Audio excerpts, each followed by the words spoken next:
Okay, so the next part of this is that we're going to do a brief hands-on introduction to ArcGIS Desktop here.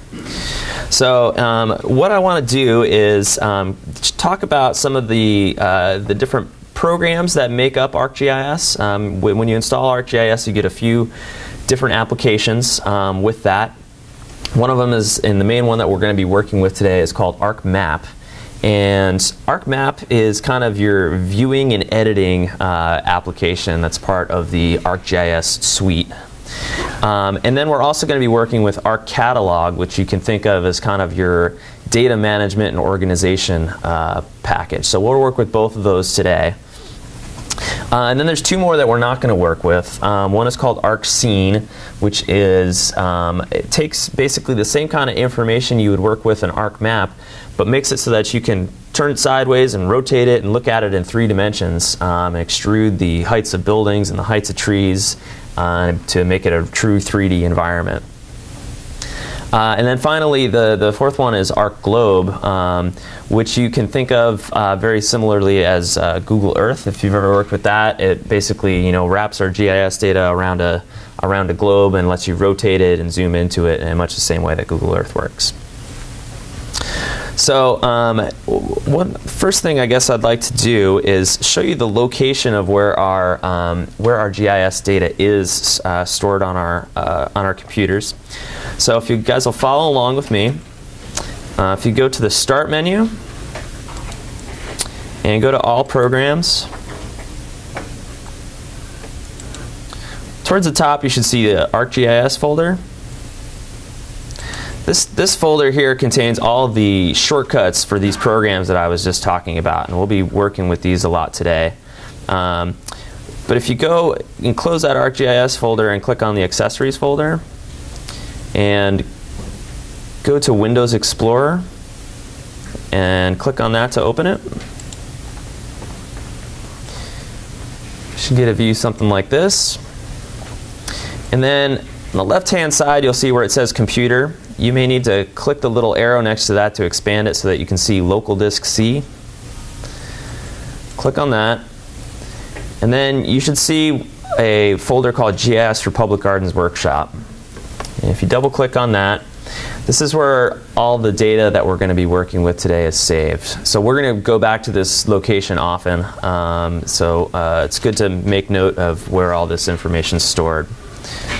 So in this folder, we have a folder of data for the Arnold Arboretum that we're going to look at here in a minute. And then for all of our exercises, we're going to be working with some data from the UC Davis Arboretum, where both Mia and I work. And then if you're ever interested in seeing where we're at and what's coming up, there's a kind of a printed agenda in here, or saved agenda that you can reference at any time. And as I mentioned, we'll try to make all of this information available online for download later in the day, or at least at the end of the workshop. Any questions on that so far? What? I'm struggling from start. We'll let everyone get caught up. I have a question. Sure. Are there a lot of different applications for GIS? Is it like there's probably lots for various sub-applications of it? There are many different GIS applications out there, especially in what they call the open source worlds, which are free applications. And there's lots of different solutions out there. We find that ArcGIS is the most advanced and most comprehensive piece of software for working with GIS that's out there. But there certainly are others. And the open source ones tend to be, of course, they're free to use, but they tend to be kind of feature light and only can do a few things. So if you're just looking for something to maybe view some GIS data, one of those applications might be really good for you. But the learning curve is a little bit steeper with many of those packages. So we'll talk about later today, the Esri has made a generous donation to the public garden community of making their software available for free. So that's one of the main reasons that we have chosen to go with that software today. And what does ARC stand for? I believe that arc came from the original representation of a line in a computer format, so it goes all the way back to like computer graphics days of trying to draw shapes on a screen. So, and it's just kind of stuck, I guess. Okay, so if everyone's at this same screen here, we're inside our GIS for Public Gardens Workshop folder. Let's double-click on the Arnold Arboretum folder.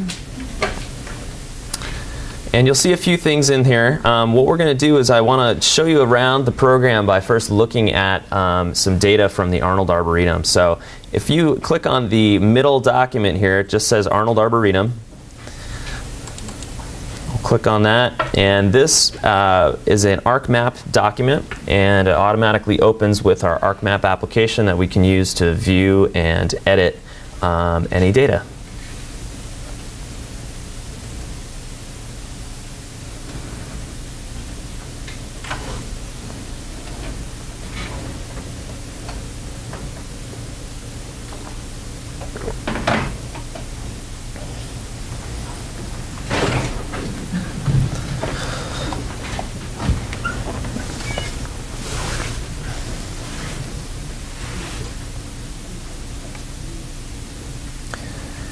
Okay, when ArcMap opens up, it's usually best to maximize it and have it fill your screen. So in the upper right-hand corner, hit the little button with the square on it. And then what we're looking at, I want to first talk about kind of the general layout of this program. So it might remind you of some other programs you've seen or worked with on Windows, is that you've got your traditional set of menus across the top that will work with many of these today. And then there are quite a number of different toolbars available, and each one of these toolbars you can move and dock anywhere around the program to kind of suit your screen or the way that you like to work. So if you see at the left here, these toolbars have these little dots on them. If you click on these dots, you can just click and drag and move these toolbars to wherever you'd like. I usually prefer to have them docked and out of the way, so if you have any floating around on your screen, you can move them around as you see fit. And each one of these buttons on the toolbar, if you hold your mouse pointer over it for just a minute or a second, it will display kind of a tooltip showing you what this button is for. So we'll go through a lot of these tools today. Probably the most common one that we're going to be working with here is this one here. It's called the Tools Toolbar, really informative name. But it has lots of different tools for navigating and interacting with our data, including one for zooming in and zooming out, this hand tool for panning around, basically moving our map side to side or up and down, and then this blue globe one here called Full Extent, where if we click it right now, it'll zoom our data out and fit everything that's in our data set on the screen. So that's a really nice one to use. I'm going to dock this back over here. And on the left side of the screen, we have this area called the Table of Contents that you'll see that it's got a group of what we call layers listed here. And as I mentioned before, is that GIS is really neat, is that it lets you combine lots of different data sources and lay them over one another. And those are all called layers. And in this case, these layers have little check boxes next to them where you can turn them on and off. So right now we're looking at an aerial photograph of the Arnold Arboretum, and there's these black lines that are over the kind of the outside of the arboretum and kind of divided into pieces. These are different boundaries for different areas in the garden. So if I wanted to turn those off, I could click on this checkbox next to boundaries, and those go away. So it's pretty neat is that you can turn things on and off and be able to see different pieces of information as you see fit. If you click the plus button next to any one of these groups, you can expand it and see that we've grouped several layers together that share a common theme. So in the case of plants, we've got several different layers inside of here that we can turn on and off. And in the case of facilities, we have several different layers in here. And you'll notice that these buttons or these checkboxes are kind of all grayed out. Even though they're on, they're grayed out, and we can't actually see that information on the map. It's because we need to actually zoom in. This map is set up so that certain information only displays when we're zoomed in to certain levels. So To explore that a little bit, let's take the zoom in tool from the Tools Toolbar. It's the magnifying glass with the plus in it. Click on that, and then I'm going to zoom in. I'm going to click and drag a rectangle around the upper part of the screen here. If you see this kind of where the artboarding comes to a point, I'm going to click and drag.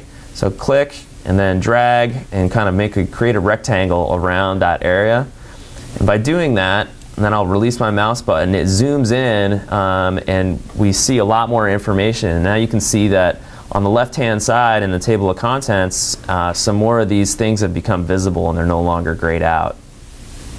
So if I wanted to keep zooming in, I could either just click this magnifying tool right where I'd like to zoom into, or I can click and draw another rectangle. But as I zoom in, you see now I've got the plants have actually showed up on the map. And a lot more of these things over here on the left are now visible. As I continue to zoom in, you'll get even more and more information to show up. So now almost everything is visible.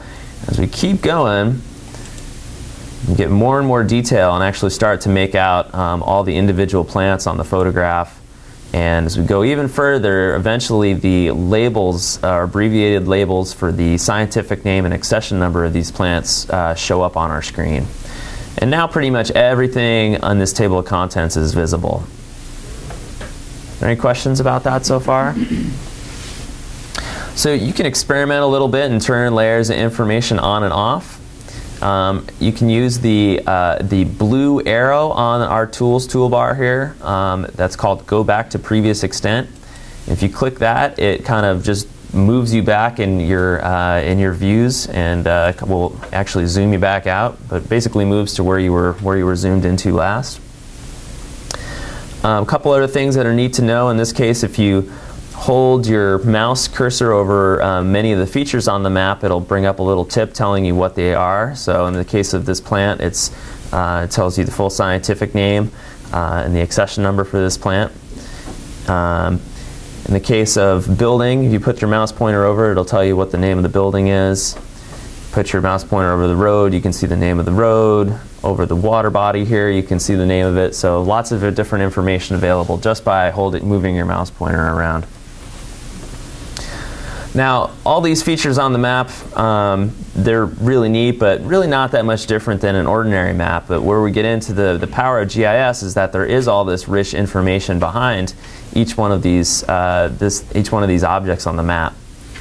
So on our Tools toolbar, if you go over towards the middle, I suppose, there is a blue circle with a white eye in it, and it's called the Identify tool. If you grab that tool and move your mouse pointer and click on an object on the map, I'm going to just pick a plant here and click on it with this Identify tool.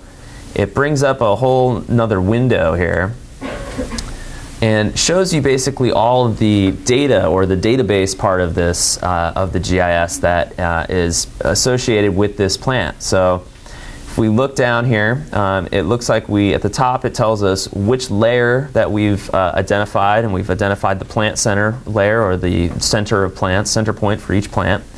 It tells us the name and scientific number, or accession number for that particular plant.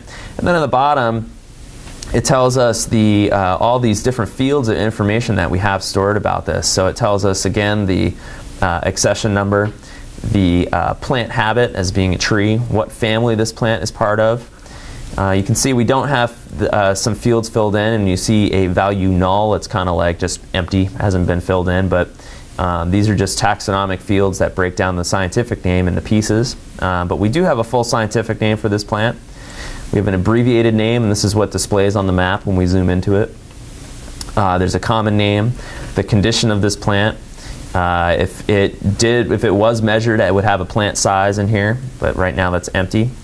It tells you what section of the garden it's in, the latitude and longitude coordinates of that plant, what date it was planted, and even more information. So lots of different stuff available for this particular plant. If you take that same Identify tool that we're using right now and click on a different object on the map, say a road, you would see all the information that's associated with this road.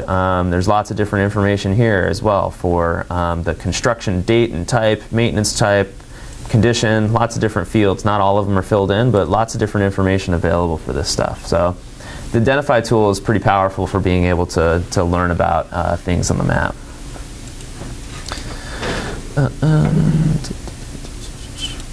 So one of the things that you can do here is that this main area where our image is displayed is called the data frame, where our map data is. And we can actually change the way that this view looks. And right now we're looking at it a nice way to interact with it on the screen.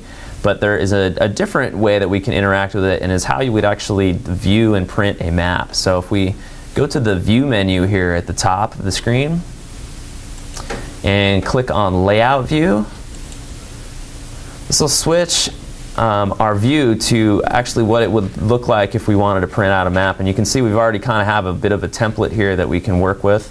When we switch to Layout View, this extra toolbar comes up, and you can move that to your heart's content. But this map, you can see there's a little scale bar going off at the bottom. If we click our Full Extent button, which is the blue globe on the Tools toolbar about 4 from the left, it'll fit all of our data on the screen. We get a nice scale bar at the bottom, and we could print this map out and even save it as a PDF and send it to somebody else if you wanted to. And you can zoom in and zoom out and make this map show exactly what you want it to. You could change the page size. If you have a large printer, you could change it to a large format. So lots of different options here, and we'll go over working with this view towards the end of the day. And why don't we switch back to Data View. Just go from the View menu at the top, switch to Data View, and we're back at kind of our normal interactive view. Are there any questions about those two different views? Okay. Yeah? Is that print feature only on 10, version 10, or is it on earlier? No, it's on pretty much all the versions, yeah. It's been around for quite a while. One other thing I wanted to show you is that we have a group of tools in here for doing analysis. And although we're not going to really get to work with these tools too much today, I wanted to show you that they exist. If you go to the Geoprocessing menu here, and geoprocessing can be thought of kind of geographic analysis or processing tools for kind of helping you perform common tasks. From the Geoprocessing menu, you can scroll down to Arc Toolbox and open up the tools that come with the program.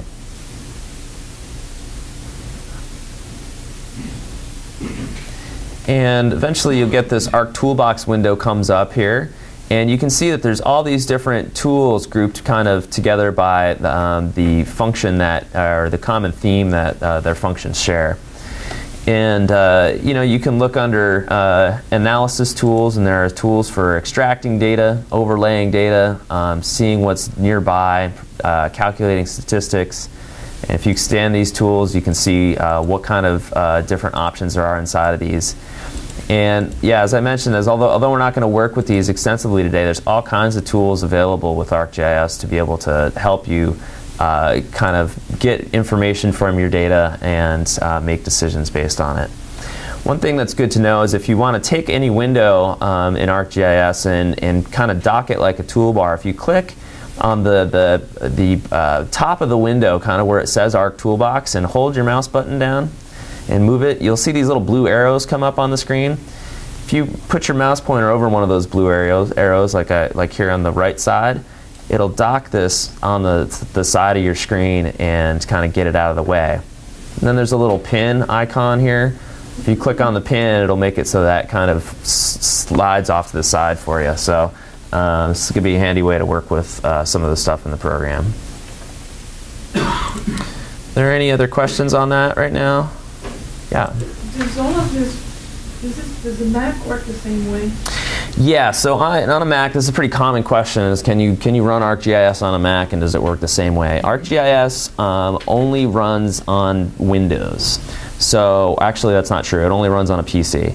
And the easiest way for Mac users, or the most common way for Mac users to use the program, is to do like a PC emulation software like Parallels, and you can run it that way. But otherwise, there aren't many options available unless you get into more of a server-oriented setup. Is that right, Angie? That's, yeah.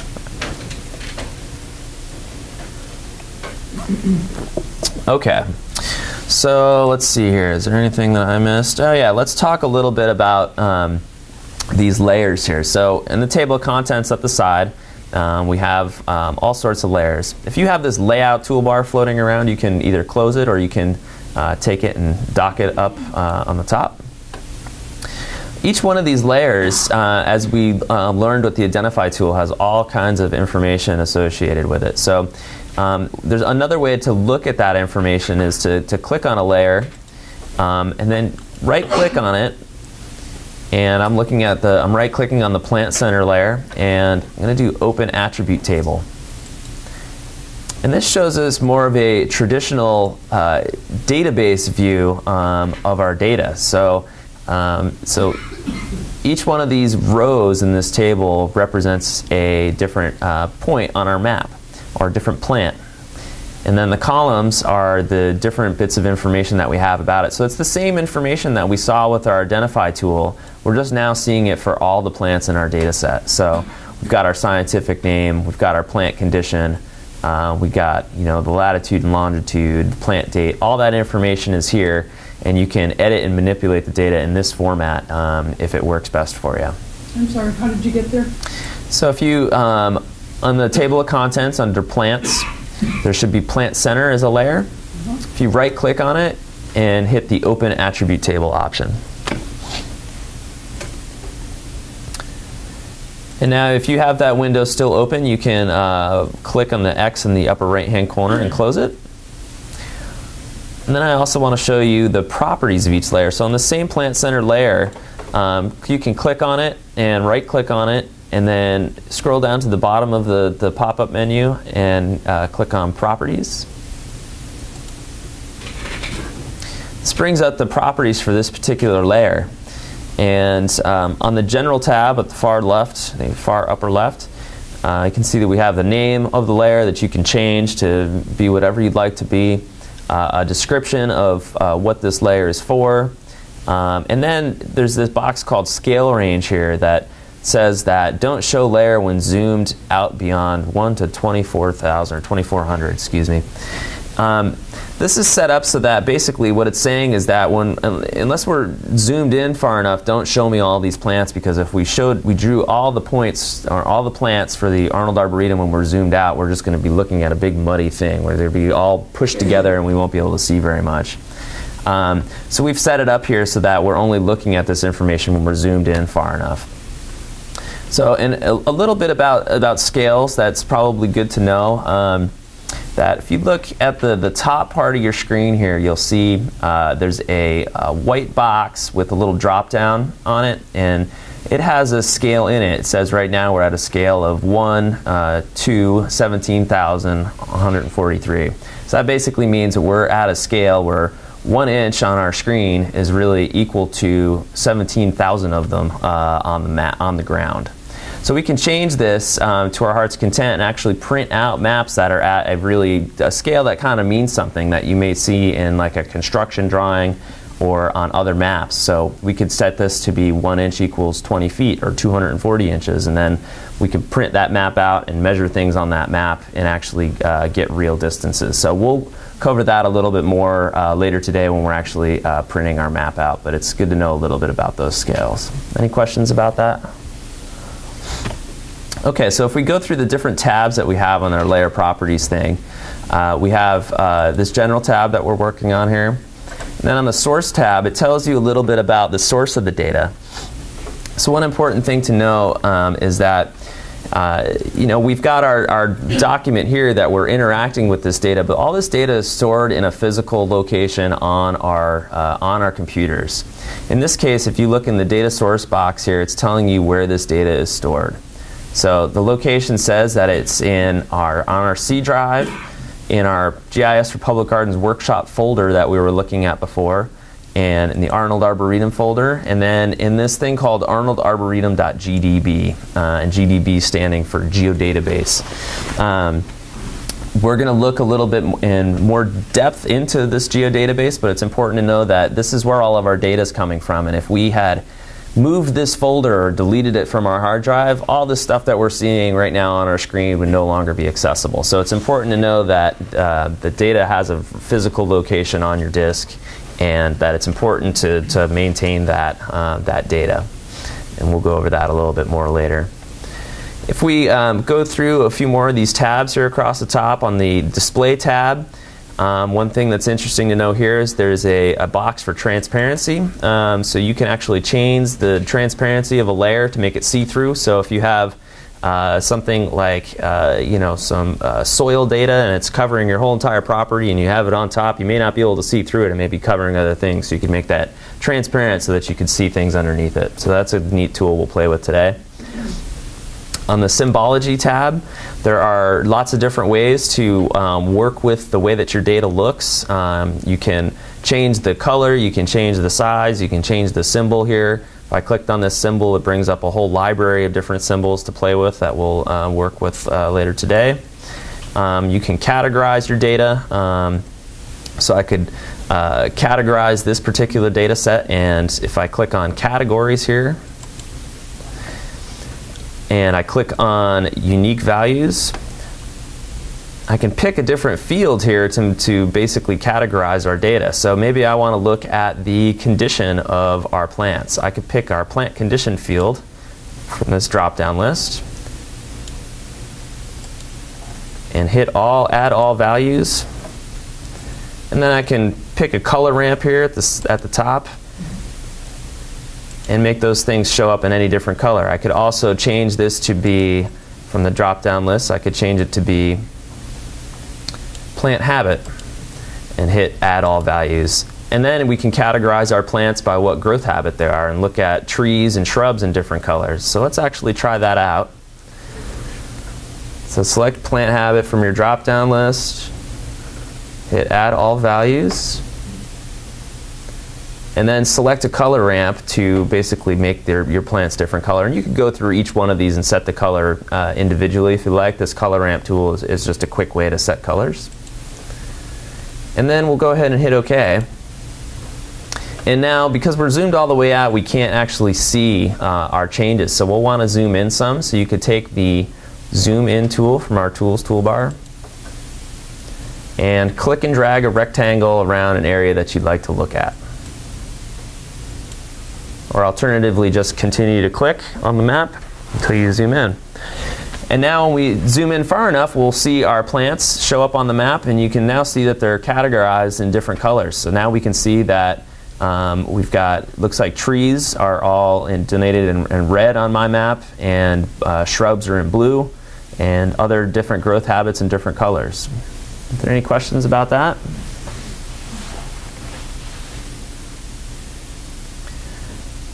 Now, another neat thing that we can do with this data is actually, yeah. I had a quick.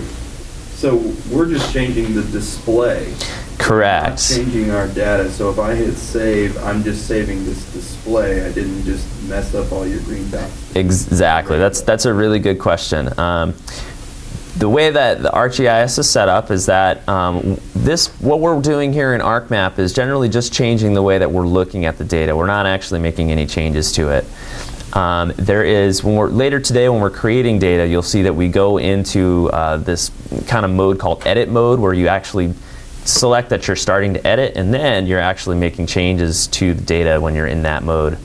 You can continue to make changes to the way it looks, but you'll see the difference later today when we're actually editing the data and making changes to it. And is there a way to save different displays that you might use on a more regular basis? Sure. Each display or view into your data is saved as a map document. So this program here, if we save the changes to it, the next time we open this document, we would see it the same exact way. So you could save one for a particular view of your garden. Say you were working on a particular area and you wanted to make it look a particular way. You could save that and then have another document that looks completely different, but the data underlying it, both maps would be exactly the same. Any other questions about that? Okay. So another thing we can do here is we can actually select different plants off of this map really easily. So we have all this rich data to work with. And say I just wanted to select all the shrubs that are on this map. We could easily do that by going to the selection menu and going to select by attributes. And this lets us select plants based on values that are in that table or database that underlies the data. So from the layer drop down at the top here, it asks which layer basically do you want to select features from. So I want to select my plants, so I'm going to select my plant center layer. And then how do you want to select them? Well, I want to create a new selection. You can modify existing ones if you already have one. And then it gives us a list of all of the fields that are in our database. And we could scroll down, and I want to select plants by habit, so I'm going to select plant habit, and I'm going to double click on this, and you'll see that it adds this that value to this white box at the bottom. And this white box is basically saying select star from plant center where. So right now we're going to be selecting plants that have a plant habit, and we need a little bit more information here. I want my plant habit to be equal to, so I'll hit the equal button. And then I will click on the Get Unique Values button, and it will tell you all the values of plant habit that exist in your database. So maybe in this particular case, I want to let's select all the dwarf shrubs. I'm not sure that we have that many of those, so we're going to find out where they are. So double click on dwarf shrub, and in the bottom box here, it should now read plant habit equal dwarf shrub. Does everybody have that? All right, we'll click on OK. And now it should have selected it, and I see at the bottom left that it says it's selected 56 features, number of features selected 56. And if you don't see that, you can click on the word plant center in the table of contents, and it should bring that information up for you. Now if I want to see where these plants actually are, I could go to the selection menu at the top and select zoom to selected features. And this will move it so that those features show up on our screen, and I see some showing up on the bottom here.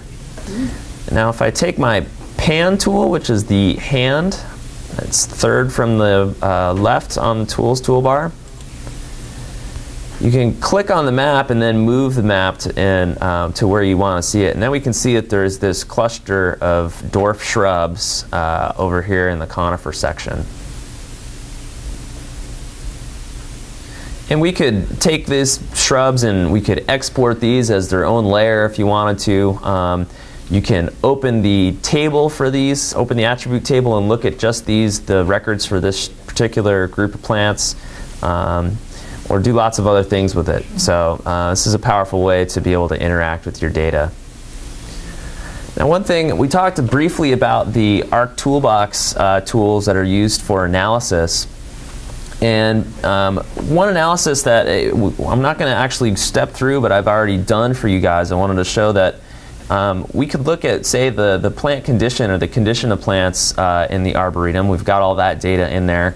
And we could use the analysis tools to be able to figure out maybe where there's a cluster of plants that are in bad condition and maybe need attention that maybe we haven't picked up on yet. So we're gonna add a layer of information in that I've created earlier. So if we go to under the selection menu, you should probably see a black plus with a kind of an orange or yellow diamond under it.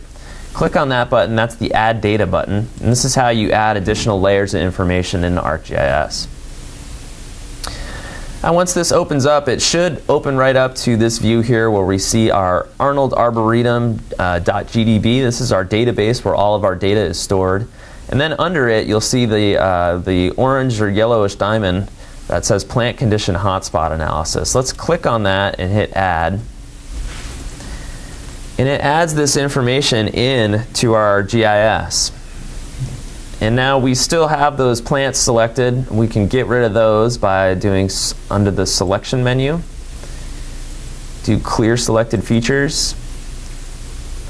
And then I want to look at this new layer that I've added in. I want to look at it when we're zoomed all the way out. So I'm going to hit the full extent button from the Tools toolbar. Now we can see the whole entire arboretum, and what this map is showing is plants that are in generally good condition are noted in green, and then clusters of plants that are in poorer condition are in more of a red color. And we can see that on this little area here, there seems to be a cluster of plants that are in bad condition. So if I grab the zoom in tool, I can drag or click and drag a rectangle around that area of reddish or orangish plants here, and zoom in and look at these plants in a little more detail and see that it looks like part of this hillside here is in pretty bad shape. And Sue, can you tell us what's going on with these plants here? We